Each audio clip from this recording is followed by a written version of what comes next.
You ever just turn on your console or PC and think about playing something only to stare at your game library for a few minutes before shutting the system off? That's been my experience with video games for the past 3 or so years now. For whatever reason, my enjoyment for video games dropped more and more each day. It came to a point where I wouldn't play games for weeks on end. Sometimes I tried a new game in hopes of finding something special, and it tends to always end the same way. I'll play it for a bit and be somewhat invested, but after a while I start thinking about how lying in my bed is more interesting and shut the game off. And this is a reoccurring cycle. I just thought I was getting older, and since I've played games all my life, maybe I was just burnt out and needed a long break. I didn't play games for months. I thought this was the end of the road for my time playing video games, occasionally coming back to play the next Persona or Sons of the Forest, if that godforsaken game ever comes out. However, one day, a friend of mine started playing a certain game. I've been told a countless number of times to try out this game, but I didn't want to get involved due to the stigma surrounding the difficulty. This, along with the genre it falls under, which never really interested me to begin with, led to me tossing the suggestions to the side and instead play the next Far Cry or something. This time, however, it was different. It called to me, and this time I didn't fight it. I let it guide me.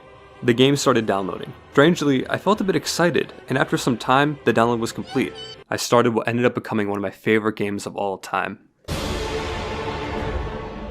Ellie! What the dog doing?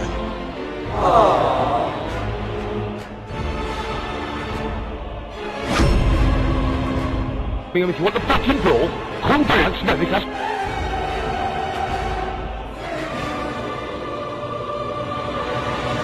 This game instantly clicked with me. The eerie introduction, the frightening yet beautiful environments, the grotesque abominations, Eileen. All of it was so captivating. Waking up from that bed in ISFK's clinic and walking down those stairs, only to be met with a werewolf munching on some Culvers, got me a bit anxious. I didn't have any weapons, so I started swinging on that dude and rolling around like a moron. I thought I had this shit figured out. The guy was at half health anyway, so I thought I could do it. He took one swing at me and I fell to my knees. That was my first taste of the glory that is Bloodborne. The first thing I always hear people say about FromSoft games is how difficult they are. And this was actually one of the reasons why I never bothered trying out any of these games. I suck at video games. I've been playing them since I was 4 years old, and honestly, I've gotten marginally better since then. While all my friends got nukes in Modern Warfare 2, I struggled to get killed less than 30 times. So hearing how these games will make you renovate your house and give you that McDonald's hairline sounded like the opposite of enjoyment to me. Here's the thing though, the difficulty of these games is what makes them fun. While other games had different difficulty settings for you to pick, Bloodborne's difficulty cannot be altered by just changing a setting. The game is meant to challenge the player. If you're like me, you've probably always put the difficulty in games to easy or normal. The mere thought of making the difficulty any higher sends chills down my spine. While this makes the game easier, this also leads to my mind drifting elsewhere while playing the game. If the brain-dead enemy AI can't hit me when I'm standing right in front of them, I don't need much brain power to focus on the game. Bloodborne takes this idea of challenging the player and makes it a viable element to their games. Shut your stupid... Making the difficulty higher in most games basically means the enemy has aimbot and throws millions of grenades at you while you sit behind cover, waiting for a brief moment of peace to move up. I'd say this is a pretty cheap way of making the game difficult. Bloodborne's enemies are smarter than most other video game enemies. Jam, a man of fortune, and Jay must seek my fortune. They don't just attack once and let you hit them repeatedly until they die. They'll fight back when they can, and if you make a mistake, you will absolutely pay the price for it. The enemies will combo, parry, sneak up on you, and do whatever it takes to send you back to the hunter's dream and lose all your damn blood echoes. My back! Please help! Now while this would have made me shut the game off in the past, I would feel a strong drive to try again until I beat whatever enemy stands in my way. This doesn't mean the game didn't piss me off though.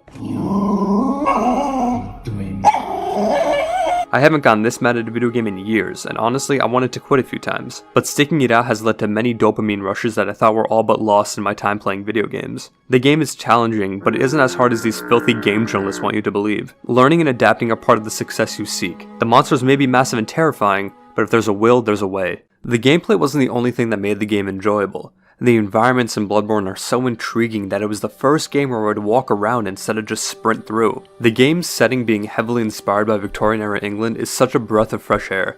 But you won't just be in a city setting. There's forests, swamps, caves, castles, so many places to get lost in and enjoy every moment. That is, unless you're being frenzied. I fucking hate frenzy. Because of how interesting the environments are, you'll likely find yourself exploring every bit of it, and the game rewards you for exploring by giving you items, new weapons, outfits, and more. Sure, you can just rush through the different areas and reach the end, but you'll miss so much of the game. By exploring, you can meet new characters, fight side bosses, and discover secrets that can help you fight harder enemies. Take for example the music box you can receive from a little girl, whose home was actually tucked away in a corner in central Gehrman. This music box can actually stun the first boss in the game, Father Glasscoin, for a few seconds, allowing you to get a few more hits on him. Or how about climbing up the various ladders in the sewer system, which if you go a certain route, you can get behind the pig in central Gehrman and stun him, dealing a ton of damage. There's so much to see and explore in this game. You can really feel the love and care that was put into the environments by FromSoft, and they reward you for taking the time to look around. The game's environment works even better with a dark and freaky setting. The game makes it obvious that tonight is a special night, and does a great job at showing the player how bad things really are. Monsters roam the streets, normal people are hiding in their homes, cowering in fear of what lies beyond their front door. The sky becomes more eerie as you progress through the game, people around you begin to go mad, everything just feels hopeless. But it doesn't get better, shit just sucks. You can take down enemy after enemy, but it always feels like no matter what you do, it won't be enough to change what's happening around you. The game makes that even more clear when it comes to the story of Bloodborne. The story of Bloodborne is fascinating, with a rich history that begins well before the player even shows up. However, the story is presented in a way that makes it pretty difficult to understand what's actually going on. You know that tonight is known as The Hunt, where people known as hunters take down the monsters that roam around. You are one of these hunters. People are going mad over a substance known as blood that was found in an ancient site below the city of Gehrman, which had incredible healing properties. People in the city took this blood that was passed out by the healing church to heal ailments and issues. However, a few times a year, there's a night when monsters show up that need to be taken care of. These monsters didn't just teleport into the city, but are actually the city's inhabitants becoming infected by the overuse of the blood. A bloodborne illness, if you will. It seems that people are turning into werewolves, as you see somewhat normal looking people transform into these monstrosities. This is just the beginning of the story of Bloodborne, because after this you'll be fighting much more than just werewolves. Cosmic beings known as the Great Ones come into play, and this is where the story loses me. The story of Bloodborne is super interesting, but the game doesn't go out of its way to explain it to you, only giving you bits and pieces to understand what's really happening. While that may sound like a bad thing, the story of Bloodborne takes a backseat to the gameplay. It didn't bother me too much that the story wasn't directly told to me, as I was having fun regardless. Luckily, there are some really great people on YouTube who've gone out of their way to comb through the lore and help people understand what's happening. While the story of Bloodborne may be a little confusing, your character story is an interesting one regardless of what's happening around you. You battle through vicious monsters as everyone that was once sane begins to lose their minds. You pass through the corpses of people who tried to ascend their level of consciousness and become great ones, only to become skeletons eroding away. Innocent people have lost their lives tonight, and honestly, I just wanted to try and stop it. But I feel like this is the first game I played where there aren't really good or bad endings. After suffering your way through the game, you go back to the hunter's dream and see the house is on fire, and the doll tells you that Gehrman is waiting for you. You meet him in a beautiful field of flowers, and he says he will execute you so you will wake up in the morning and forget all that's happened tonight. You can choose to accept his request and wake up with no recollection of anything that's happened, or you can refuse. Gehrman is a man who, due to his own actions, is forced to take care of the hunter's dream. You can actually hear him cry behind the house sometimes. Does he get a biscuit?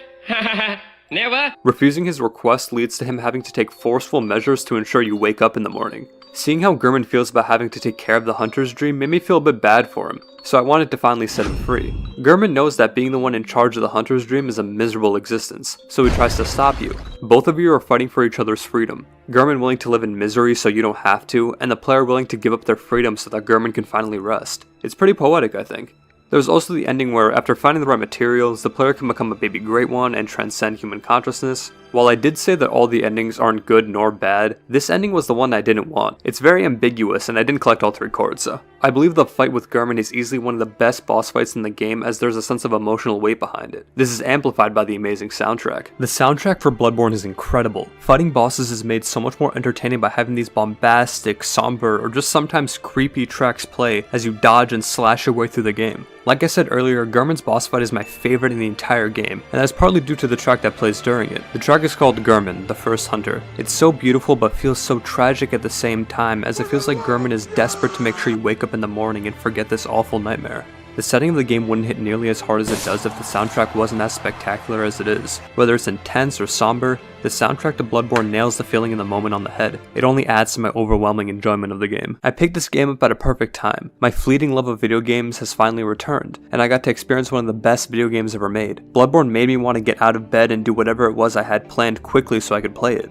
I haven't wanted to play a game as badly as I did with Bloodborne in so long. I almost forgot what it felt like. Honestly, I haven't actually beaten a game in 3 years, and I just sat through the credits until I woke up from that bed once more and walked down those stairs, back into the madness.